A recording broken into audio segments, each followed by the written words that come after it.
외양간을 지나 이번에는 바다입니다.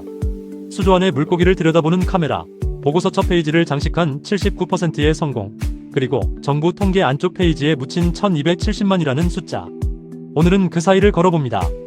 바다는 농지보다 AI를 더 빠르게 받아들였습니다. 적어도 양식 쪽에서는요. 이유는 세 가지예요. 첫째, 수조는 통제된 환경입니다. 수온, 사료 같은 변수를 어느 정도 제어할 수 있어요. 둘째, 카메라를 설치하면 물고기가 렌즈 시야 안에서 움직입니다. 벗어날 수가 없는 구조예요. 셋째, 효율에 압박이 있어요. 사료비가 운영비의 절반 가까이를 차지하고 한 마리의 사망이 곧 돈 손실이거든요. 밭이나 외양간보다 정량 데이터를 모으기 훨씬 유리한 구조. 그게 양식업이 AI에 빠르게 문을 연 이유입니다. 구체적으로 어떻게 작동하는지 보면 크게 네 갈래입니다. 첫째, 카메라가 물고기의 먹이 먹는 행동을 관찰해서 사료양을 자동으로 조절해요. 둘째, 컴퓨터 비전이 질병 징후를 임상 증상이 나타나기 전에 잡아냅니다. 셋째, 영상 분석으로 물고기의 크기와 무게를 직접 측정해 출하 시점을 정해요. 넷째, 수질 데이터를 읽어 환경 변화를 실시간으로 예측합니다. 실제 사례도 있어요. 칠레의 양식기업 아쿠아칠레는 가공 라인 전체를 AI 비전으로 100% 모니터링하고 노르웨이 양식장에서는 연어에 붙은 기생충을 레이저로 한 마리씩 제거하는 시스템이 이미 상용화되어 가동 중입니다. 한국 바다는 어떨까요? AI 스마트 양식 핵심 기술 실증 사업에서 정부가 공개한 결과는 숫자가 선명합니다.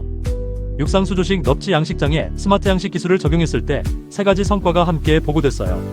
넙치 생존율 22%포인트 상승, 살이 붙는 정도 10% 향상, 사육관리 노동력 80% 절감입니다. 이 세 숫자가 동시에 나왔다는 게 중요해요.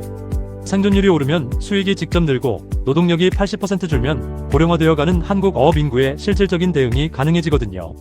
다만 이 수치는 시범 실증 결과예요. 전국 양식장 평균이 이렇게 나오리라는 보장은 없습니다. 그래도 한국 양식 AI의 출발선이 어느 정도 단단하다는 신호로는 충분합니다. 이번에는 노르웨이로 갑니다. 세계 최대 연어 양식국 노르웨이의 거대 양식 기업 모이가 2025년 상반기 스코틀랜드 양식장의 세균성 연어 사망률이 2024년 대비 79% 줄었다고 발표했습니다. AI 모니터링과 새 백신 프로토콜이 결합된 통합 헬스 전략의 결과라고 소개됐어요. 분기 헬스 보고서의 헤드라인 자리에 올라간 숫자입니다. 다만 회사가 직접 발표한 수치라는 점은 짚어둘 필요가 있어요. 그래도 방향만큼은 분명합니다. 그런데 같은 시기 노르웨이에서 전혀 다른 숫자도 기록됐어요. 노르웨이 수산청이 공식 보고한 데이터에 따르면 양식장에서 청소어 약 1270만 마리가 사망했습니다. 청소어는 연어에 붙은 기생충을 잡아먹도록 함께 키우는 작은 물고기예요. 연어 양식의 생물학적 해충 제어 수단으로 쓰였는데 정작 양식장 환경에 적응하지 못하고 집단 폐사하는 경우가 많았습니다. 79%라는 숫자는 회사 보고서 첫 페이지에 있어요. 1270만이라는 숫자는 정부 통계의 안쪽 페이지에 있습니다. 같은 양식 시스템이 만들어낸 두 숫자인데 우리가 일반적으로 듣는 양식 AI의 풍경은 거의 한쪽 숫자뿐이에요. 인도네시아의 양식 AI 유니콘 기업 이피셔리의 이야기예요. 새우 양식장에 AI 사료 자동 공급 시스템을 도입해 동남아시아 농업 AI 분야의 가장 성공적인 모델로 불렸습니다. 기술 자체는 현장에서 작동했어요. 그런데 2024년부터 흔들리기 시작했습니다. 자산 수익률이 악화됐고 매출은 줄어드는데 운영비는 오히려 늘었어요. 기술이 실패한 게 아니었습니다. 진짜 문제는 무리한 몸집 불리기와 부실한 내부 경영이었어요. 새우 한 마리를 키워 팔 때 실제로 얼마의 이익을 남기는가, 단위 경제라는 사업의 기본을 놓쳐버린 겁니다. 뛰어난 알고리즘이 탄탄한 회사를 보장하지는 않는다는 것, 이피셔리가 남긴 메시지예요.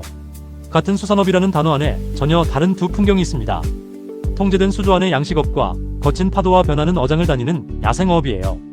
양식업에서 AI는 효율과 돌봄의 도구입니다. 노동력 80% 절감이라는 환영받는 변화예요. 반면 야생어업의 어선 위에 설치된 AI 카메라는 전혀 다른 반응을 만들어냅니다. 같은 알고리즘인데도 어디에 놓이느냐에 따라 도구가 되기도 하고 감시의 눈이 되기도 해요. 어선 위에 24시간 AI 카메라가 설치됩니다. 회사 측은 어획량 보고, 안전 점검, 규제 준수 확인이 목적이라고 합니다. 그런데 어부들은 그것을 회사가 자신들을 신뢰하지 않는다는 신호로 받아들여요. 이른바 빅브라더. 끊임없이 지켜보는 존재로 인식하는 거예요. 결과는 거부와 마찰입니다. 의도적으로 카메라 시야를 가리거나 협조를 거부하는 사례가 일부 보고됩니다. 같은 알고리즘이 양식장 안에서는 생산 효율의 도구가 되고 어선 위에서는 신뢰의 위기가 돼요. 이건 기술의 문제가 아니라 관계의 문제입니다. 이제 정리해봅니다. 자랑되는 데이터가 있어요. 22%포인트 생존율 상승, 세균성 사망률 79% 감소, 보고서 첫 페이지에 올라가는 숫자들입니다. 그리고 묻히는 데이터가 있어요. 청소어 1270만 폐사, 무너진 단위 경제, 어선 위 어부들의 침묵. 같은 바다 AI라는 단어가 가리키는 풍경이 이렇게 여러 갈래입니다. 어떤 데이터가 첫 페이지에 오르고 어떤 데이터가 안쪽 페이지에 묻히는지 그 선택이 우리가 이 시스템을 어떻게 이해하느냐를 결정해요. 한쪽만 듣고 있으면 같은 시스템을 영원히 반쪽만 보게 됩니다. 다음 편에서는 가장 깊은 곳, 광산으로 갑니다. 18년간 100억 톤의 광물을 옮겨온 운전자 없는 거대 트럭이 있어요. 그리고 그 풍경 옆에서 알고리즘 감시에 맞서 싸우는 노조의 풍경이 있습니다. 빛과 그림자의 데이터 탐험은 계속됩니다. 영상에 담지 못한 전문가용 팁과 상세한 요약 정보는 테크소피 공식 블로그에서 확인하실 수 있어요. 모든 자료를 무료로 열람하실 수 있습니다.